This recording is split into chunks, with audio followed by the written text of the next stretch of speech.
Welcome. What is your name? Hi, thank you. My name's Linda Kent. And what are your responsibilities? I'm the Public Affairs Director for the Department of Enterprise Services, which means I help organize information and make sure people understand processes that the agency is conducting. I help respond to inquiries from everybody from the public to media. We're on the shore of Capitol Lake. Who's responsible for and who controls Capitol Lake? Well, the Department of Enterprise Services manages Capitol Lake, and that's under a long-term lease agreement with the Department of Natural Resources. Who uses Capitol Lake? Capitol Lake is it's a feature that's really popular. You'll see we have two adjacent parks. There's walking trails around it and surrounding it. Very popular with the public, also very popular with walkers and joggers and cyclists. How does Capitol Lake flood? Capitol Lake typically floods when there are storm scenarios and high river flows with the Deschutes River, combined with high tides. Is more flooding expected?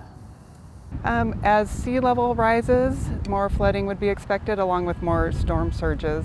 Both of those would be factors in raising potential flooding risk. You spoke of flooding expected in the future. What are some of the things that you do when you know that and you're thinking that that's going to be happening?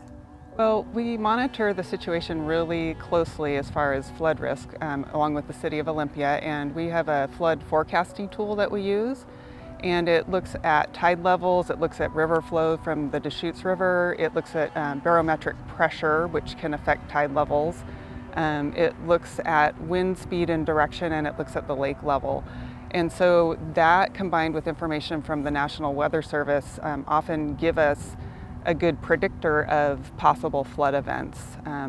When there is a possible flood event, we typically work to lower the lake level if we can. Again, we coordinate closely with Olympia, and we put out people resources and things like sandbags and other things to mitigate things when we know that the water might creep up over the banks. You've spoken of flooding and high tides. How do we control flooding coming down the Deschutes River? Well, we have a dam over here, the Fifth Avenue Dam. It's used to control water flow into the lake, and so there's that combination of controlling inflow and outflow. What's the current status of the environmental impact study then? So the draft was completed, and we recently held a public comment period. We got more than 800 comments. When it comes to Capitol Lake, before the EIS started, there were several goals identified that any long-term management option should satisfy, and one of those is community use. And so, restoring some beneficial community use of the water body, no matter what option ultimately is chosen for long-term management, was one of those big priorities. All three of the options that the environmental impact statement is looking at would restore some use of the lake. So whether it was a managed lake, an estuary, or a hybrid of the two. So the interplay between DES and the city of Olympia is actually quite close. Yeah, if there's a flood risk coming down the pipeline, so to speak, we coordinate very, very closely on how are we going to address it, what actions is each entity going to take, how do we coordinate that so that we are benefiting each other's response in a coordinated way.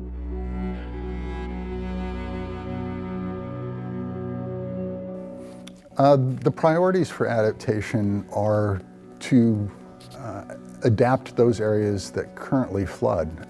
We're most vulnerable to flooding from Capitol Lake when high river flows combine with high tides. Capitol Lake, the elevation of water in Capitol Lake can get high and sometimes get into the park. That is where the city is most vulnerable to flooding. We envision the landscape of Heritage Park being elevated to keep those floodwaters out. This will happen probably sometime within the next 10 years.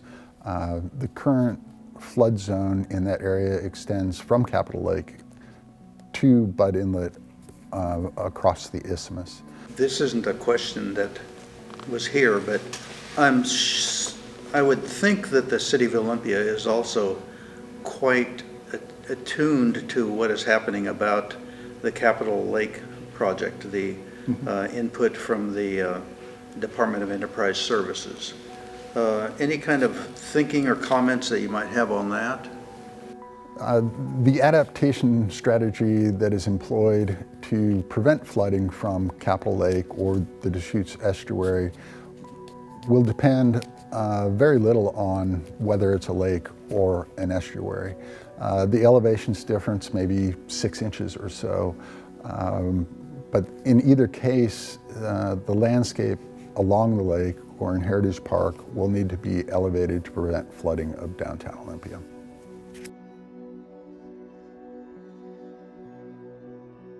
The Port of Olympia is primarily situated on higher ground. Consequently, there is little at risk regarding issues with short-term flooding. Scheduling conflicts prevented a second interview with the executive director of the port. We'll excerpt an early interview with Sam Gibney and briefly review the mid and long-term recommended adaptations in the 246-page appendix to the Sea Level Rise Response Report. Welcome, and so what is your name? My name is Sam Gibney. And where are we? We are at the Marine Terminal at the Port of Olympia in downtown Olympia. With being at the Marine Terminal, what is the agency then that you're with, and what's your responsibility? The Port of Olympia is a special purpose government. We serve all of Thurston County. Ports are authorized to operate in 4 lines of business, and the Marine Terminal and International Shipping is one of them. What is your role in the Sea Level Rising Collaboration Group? So as the executive director of the Port of Olympia, I sit on both the executive committee, and I've also been involved with seeing that the plan has been adopted by the commission, and I've worked with the 2 other partners, the Lot Clean Water Alliance and the City of Olympia, on coordinating our efforts. The plan was completed before I joined the Port of Olympia, but I've helped to oversee the adoption process and then how we are going to position ourselves for implementation. Sea level rising is important to the residents of the City of Olympia as well as Thurston County. Well, it's undeniable that sea level rise is happening, and the Port of Olympia is acutely aware of that. As a port, we operate at the water's edge, and our facilities are right here, and we're dependent upon the levels of the water in order to do our business. But we also have some vulnerabilities there. So in order to oversee our continuing operations, we need to be smart. We need to stay up to date with the science and the observations that we have and continue to prepare for them. What's at risk? You know, what's at risk is pretty big, I think, and it's not just the assets that we have here, but I think it's really our relationship with the sea. And, you know, in my mind, human beings have always been drawn to the sea. It is where we have gotten our food, it is where we have gone for solace, it is the interface of trade and transportation. And so I think what's at risk is really how are we as humans going to be able to adapt and adapt quickly enough and smartly enough over the coming century. For you personally then, what are some of the adaptations that are important to you? Well, number one, I think in my duty as the executive director of the port, I really need to make sure that I'm protecting the port as an organization and the assets that are owned by the community and operated for the community. So I really need to be looking at those risk assessments and saying within a short number of years, we can look at some inundations unless we take some action. Now, some of those actions in the short term are fairly simple. I don't want to say that they're easy, but they're fairly simple. We have some vulnerabilities from low-lying areas to the north of the peninsula that we can do some grading and perhaps do some elevation that will protect us for some years to come. But I think that we also have to be looking out at a number of different planning horizons and continuing to take the steps to where we can continue operating or we can adapt our operations to meet the conditions. This will depend on the financial viability of maintaining the port as a sustainable shipping facility.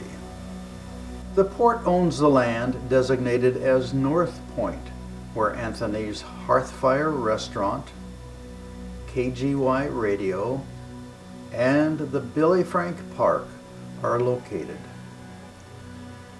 There are different proposals about how and when this area could be developed.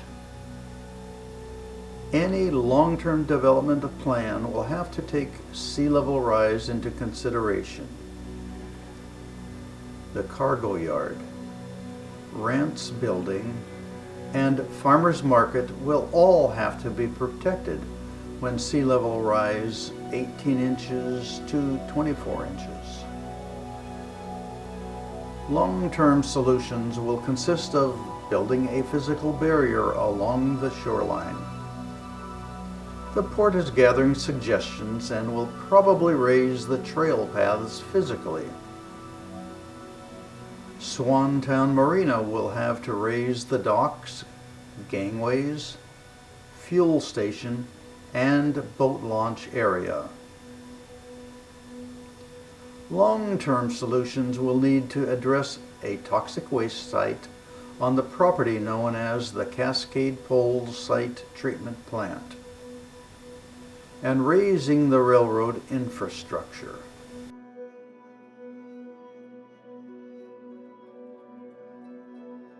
Pouring 6 to 8 feet of asphalt over a contaminated site that is losing money every year is probably not a good idea. It doesn't make economic sense, it doesn't make ecological sense, and it's not what the community wants. But the port doesn't have another plan, and we need to work with our community to make a better plan. On the next episode, we'll explore the governance and funding. Till then, stay safe and stay dry.